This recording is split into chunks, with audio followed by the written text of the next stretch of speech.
Assalamualaikum warahmatullahi wabarakatuh. Halo teman-teman sekalian, perkenalkan nama saya Salsabila Rizky Zahra dengan NPM 2405 1020 181, mahasiswa program studi Agribisnis Fakultas Pertanian Universitas Syah Kuala.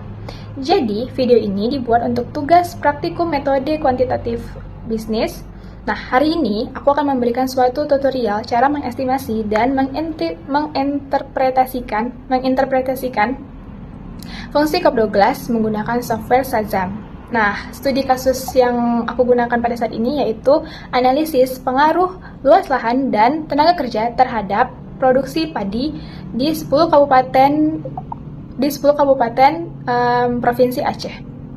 Nah, untuk mempersingkat waktunya, mari kita lanjutkan ke video tutorialnya. Sebelum kita lanjut ke software Shazam, kita perlu tahu dulu nih spesifikasi modelnya.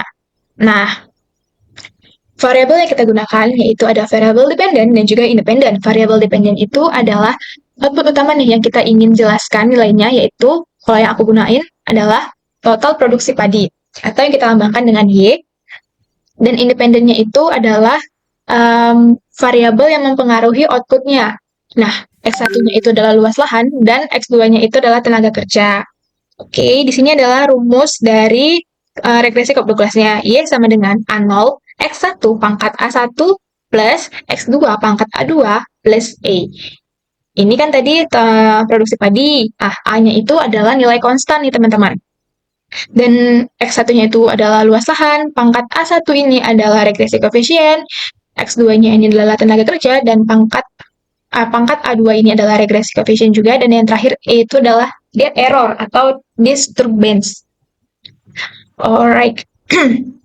Namun, software pada umumnya itu menggunakan pendekatan OLS atau Ordinary Least Square. Nah, karena itu tugas pertama kita adalah melakukan linearisasi model dengan mengubahnya ke dalam bentuk logaritma natural log. Ini dia contohnya contoh rumusnya. Log Y pangkat seperti topi gitu sama dengan log A0 ditambah A1, log F1 ditambah A2, log X2 ditambah E. Sebelumnya kita abaikan dulu nilai yang ada di sini. Nah, ini adalah data yang saya gunakan, yaitu data cross section yang diperoleh dari BPS, yang dimana menggunakan rentang jarak tahun 10 tahun, dan juga 10 kabupaten di Provinsi Aceh. Oke, ini datanya. Setelah itu kita akan memasukkan ke dalam Shazam. Nah, perhatikan, ini kan data yang dari BPS berbentuk koma nih kan teman-teman. Ketika kita pindahkan ke Shazam, kita perlu menggantinya dengan titik.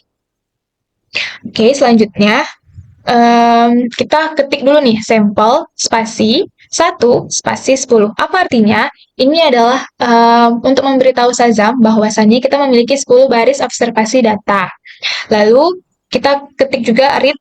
Nah, read ini adalah untuk membaca data yang kita input secara berurutan.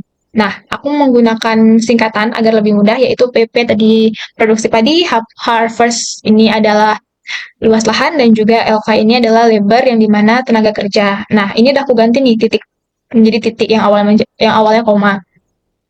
Setelah itu kan ada nih creating some variable. Di sinilah kita mau mengubah nih yang awalnya itu dia belum di log menjadi di log. Jadi kita ketik GENRLPP, log produksi padi, sama dengan log dalam kurung PP. Kita tegaskan lagi nih, kita mau log apa, yaitu produksi padi. Begitu juga sampai dengan tenaga kerja. Nah, setelah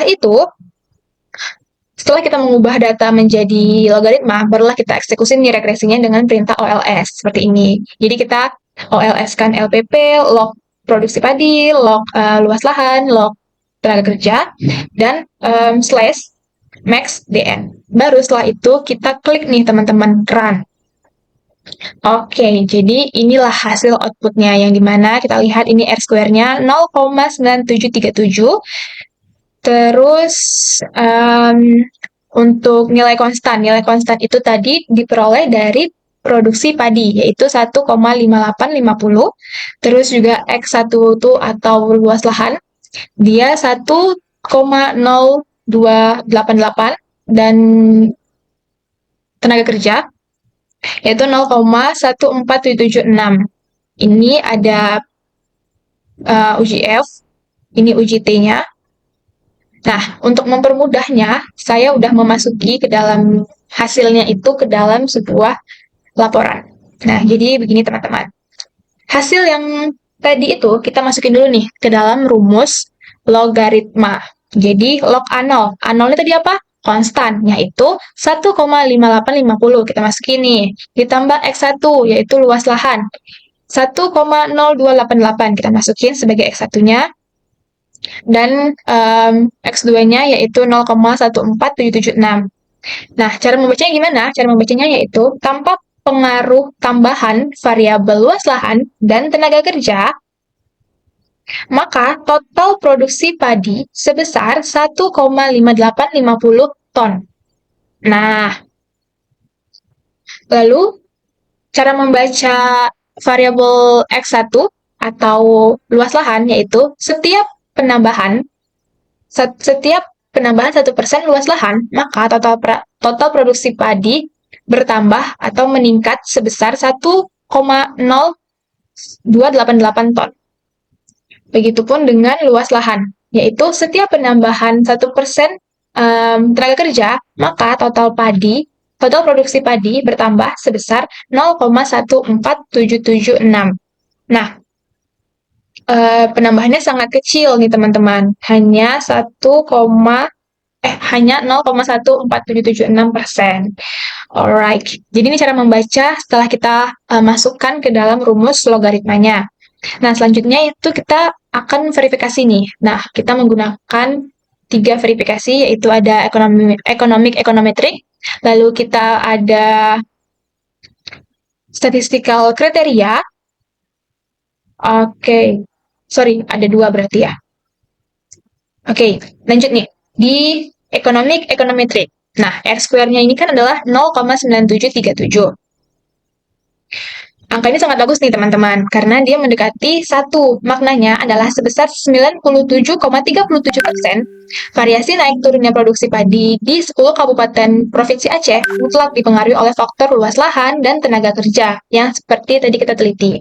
Sisanya 2,73% dipengaruhi oleh faktor di luar model, seperti contohnya pupuk, cuaca, atau hama. Model ini memiliki daya ramal yang sangat kuat nih. Oke, lalu ke economic kriteria. Ini kita melihat nih variabel X1 dan X2-nya. Nah, cara membacanya yaitu setiap penambahan 1% luas lahan, maka total produksi padi akan meningkat nih sebesar 1,0288 ton. Apa perbedaannya cara membaca di economic kriteria dengan di estimation? Nah, kalau ini tuh di akhirnya itu kita menggunakan, Nah, ini tuh kita menggunakan persenan. Sorry teman-teman, ini salah nih. Ini menggunakan persenan.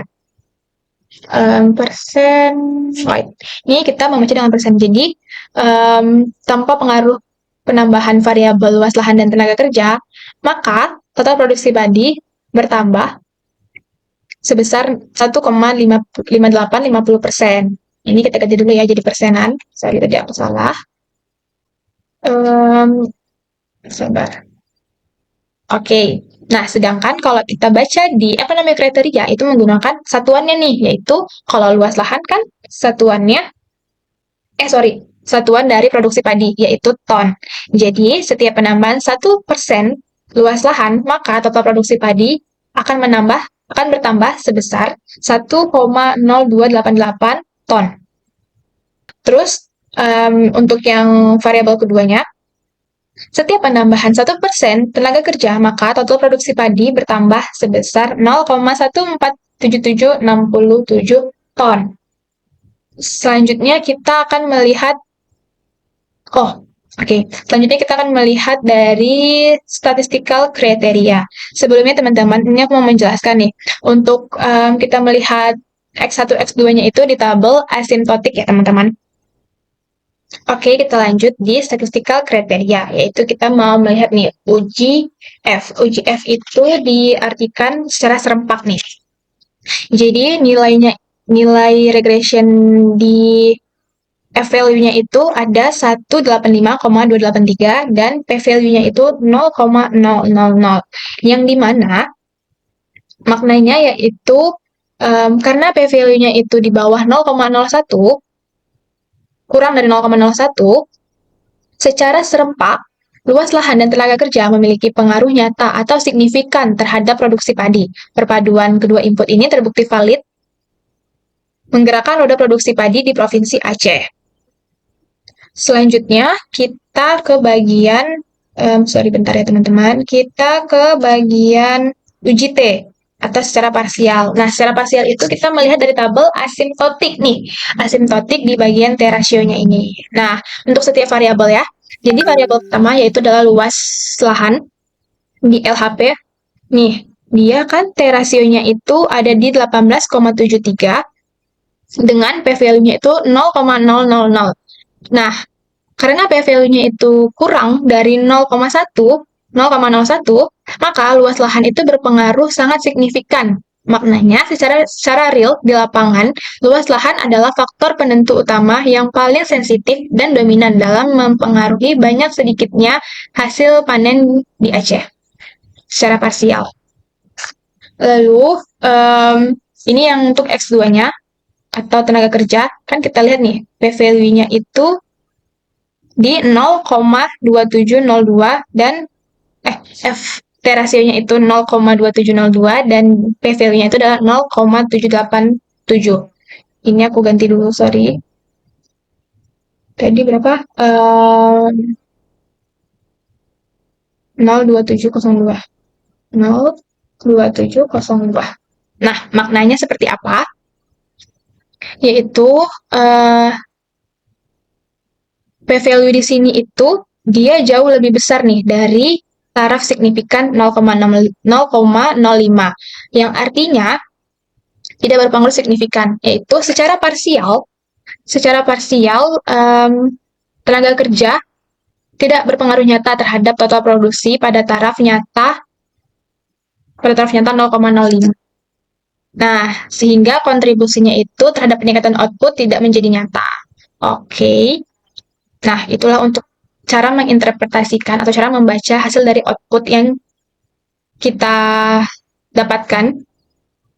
Nah, meskipun variabel tenaga kerja secara parsial dia tidak signifikan, model fungsi produksi Cobb Douglas yang kita bangun ini tetap sangat layak untuk digunakan dalam pengambilan kebijakan sektor pertanian karena nilai R-square-nya itu mencapai 97,37%. Tetapi alangkah lebih baiknya bahwasannya si parsialnya itu pun P value-nya itu 0,000 agar signifikan. Sebenarnya ini agak kurang bagus ya data P value saya. Oke, baik. Jadi seperti itulah tutorial cara mengestimasi dan interpretasi menggunakan software Shazam. Mohon maaf lebih dan kurangnya. Semoga video yang saya berikan ini bermanfaat untuk teman-teman sekalian. Terima kasih. Assalamualaikum warahmatullahi wabarakatuh. Bye-bye.